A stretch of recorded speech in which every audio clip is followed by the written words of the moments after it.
नमस्कार, स्वागत है आप सभी का आपके अपने YouTube चैनल बीपीएससी प्लस पे। दोस्तों आज के क्लास में हम लोग मौर्य कला के संबंध में पढ़ेंगे। दोस्तों ये मौर्य कला जो है ये आपको बीपीएससी का सबसे फेवरेट टॉपिक है। हालांकि 67वीं बीपीएससी मौर्य कला से प्रश्न पूछे जा चुके हैं, किंतु ऐसा नहीं है कि 68वीं या फिर आगे नहीं पूछा जाएगा। तो जो 68वीं बीपीएससी है उसमें भी आप लोग को पता है कि उसका जो मेंस एग्जाम होना है उसमें पहला क्वेश्चन को लिखना अनिवार्य किया गया है। तो हो सकता है कि शॉर्ट क्वेश्चन के तौर पर आपको मौर्य कला फिर से पूछा जाए, तो इसके लिए भी आप लोग को तैयार रहना है। फिलहाल हम लोग मौर्य कला का परिचय देखेंगे। देखिए आपसे प्रश्न कैसे पूछा जाता है कि मौर्य कला की प्रमुख विशेषताओं की विवेचना करिए। ठीक है, तो मौर्य कला की प्रमुख विशेषताओं की विवेचना करने के लिए आपको लिखने के लिए क्या क्या रॉ मटेरियल चाहिए, तो आपको जो है मौर्य कला के संबंध में संपूर्ण जानकारी चाहिए, तभी जाकर के इस प्रश्न को आप लिख पाएंगे। हालांकि फॉर्मेट भी पता होना जरूरी है। तो चलिए हम लोग फॉर्मेट की बात करते हैं। तो सबसे पहले आप क्या लिखेंगे कि सबसे पहले आप जो है मौर्य कला का परिचय देंगे। मौर्य कला का सबसे पहले आपको परिचय लिखना है। ये परिचय कम से कम आपका 8 से 10 लाइन में होना चाहिए, क्योंकि प्रश्न जो है बड़ा है। 38 नंबर के प्रश्न पूछा जाता है। यदि यदि इसी को अगर शॉर्ट प्रश्न में पूछा जाता है तो फिर आप जो है इसको छोटा सा परिचय दे सकते हैं, किंतु यदि ये प्रश्न जो है 38 नंबर में पूछा जाता है तो एक आपको जो है 8 से 10 लाइन का एक परिचय आपका होना चाहिए जो कि मौर्य कला से रिलेटेड हो। तो आप ये बता सकते हैं सबसे पहले कि कला जो है मानव की रचनात्मक कल्पनाओं की अभिव्यक्ति मानी जाती है। यानी कोई भी जो कला है ये क्या है, तो कला के बारे में आप बताइएगा कि कला मानव की रचनात्मक कल्पनाओं की अभिव्यक्ति मानी जाती है। साथ ही यह किसी संस्कृति की मूल पहचान होती है। यानी जितना भी संस्कृति है, अब तक जितना भी संस्कृति का विकास हुआ उसमें आप देखेंगे सब में कला, चित्रकला, इस सब चीज के बारे में आपको देखने को मिलेगा। तो कला जो है किसी संस्कृति की मूल पहचान भी होती है। इसको बताते हुए आप ये बता सकते हैं कि बिहार में जो कला की जो प्रगति हुआ, तो बिहार में कला के प्रगति के जो सर्वप्रथम साक्ष्य है ये आपको मौर्य काल में ही दिखाई पड़ते हैं। दोस्तों अब कहिएगा कि मौर्य काल में ही कला का जो विकसित रूप है वो दिखाई क्यों पड़ता है, उससे पहले क्यों नहीं पड़ता? क्योंकि उससे पहले यानी कि हड़प्पा सभ्यता में, संभवतः हड़प्पा सभ्यता के पतन के बाद यदि हम बात करें तो कला का जो सबसे उत्कृष्ट रूप है ये मौर्य काल में ही दिखाई पड़ते हैं। ऐसा क्या कारण है? तो ऐसा कारण ये हो सकता है कि इससे पूर्व की जो कला था उसमें संभवतः लकड़ी, मिट्टी और जो घास फूस होता था उसका प्रयोग किया जाता था। देखिए क्या है कि संभवतः मिट्टी, लकड़ी और घास फूस आदि का प्रयोग किया जाता था। और ये देखिए ये सब चीज ऐसा है कि बहुत जल्दी ही खराब हो जाएगा।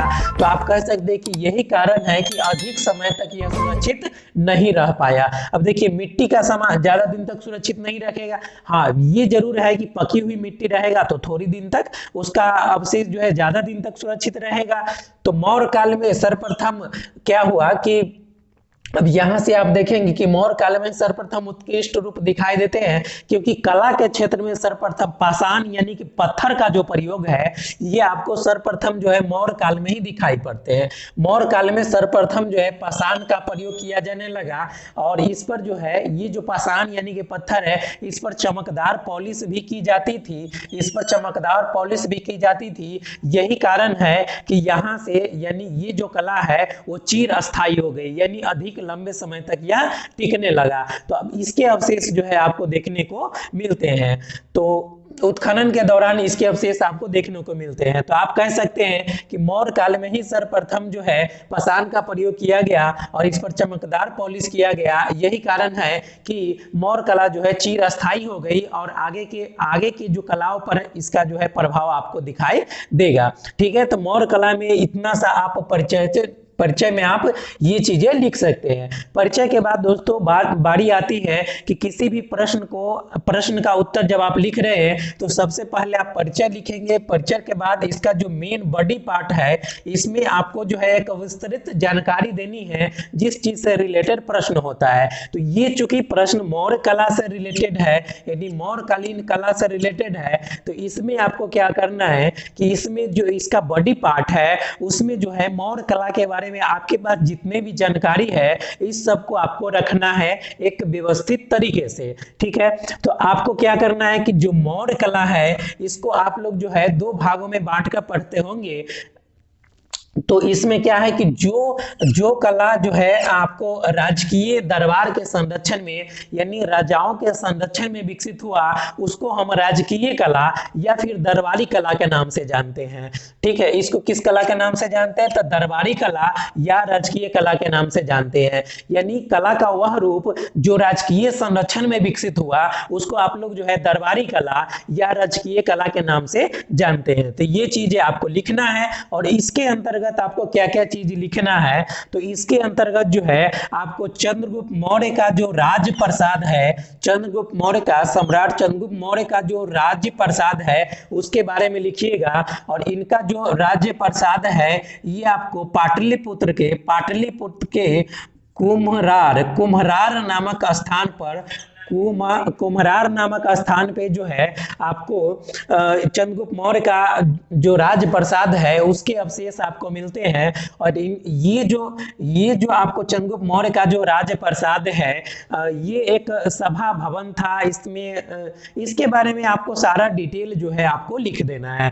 तो चंद्रगुप्त मौर्य का जो राज्य प्रसाद है इसके बारे में आप इस सारा डिटेल जो है आपको इसके अंतर्गत लिखिएगा, राजकीय कला के अंतर्गत। इसके बाद आप आगे बढ़िएगा, फिर अशोक स्तंभ के बारे में इसमें चर्चा करिएगा। यानी इसी में जो है सेकेंड नंबर पे आप अशोक स्तंभ के बारे में चर्चा करिएगा। और इससे आगे जो है स्तूप निर्माण का जो कला है, यानी आप देखेंगे कि अशोक के समय बहुत सारे स्तूप का निर्माण किया गया। तो स्तूप निर्माण की कला के बारे में आप बताइएगा कि स्तूप निर्माण किस प्रकार से होता था। उसके बाद से आप लोग गुहा विहार के बारे में बताइएगा। आप लोग जानते हैं कि जो बराबर की पहाड़ी है, बराबर की पहाड़ी है और बराबर की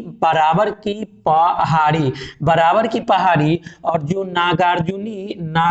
नागार्जुनी पहाड़ी है, तो इस पहाड़ी में आप देखेंगे कि गुफाओं के निर्माण किया गया था। ठीक है, तो इन चीजों इसमें जो है अशोक और अशोक का जो पौत्र दशरथ है इसके द्वारा भी इसका निर्माण करवाया गया, गुफा का निर्माण किया गया और ये जो है आजीविकों को दान में दिया गया। तो इसके बारे में आप डिटेल में बताएंगे। गुहा विहार के बारे में भी आपके पास जितने भी जानकारी है इस सब को इकट्ठा करके आप लिखिएगा और उसके बाद से एक आपका जो है अच्छा उत्तर तैयार होगा। और दोस्तों अगर यदि आपको इसको जो है छोटा करके प्रश्न पूछा जाता है, केवल आपको ये पूछा जाता है कि मौर्यकालीन राजकीय कला जो है उसके बारे में विवेचना करिए, तो आपको केवल इतना ही लिख करके परिचय लिखिएगा और फिर ये लिखिएगा, इसके बाद रहने दीजिएगा। और यदि आपसे और निष्कर्ष लिख दीजिएगा। और यदि आपसे पूछा जाता मौर्य कला की प्रमुख विशेषताओं की विवेचना करिए, यानी पूरा फुल क्वेश्चन 38 नंबर के पूछा जाता है, तब आप जो है इसके साथ साथ जो लोक कला है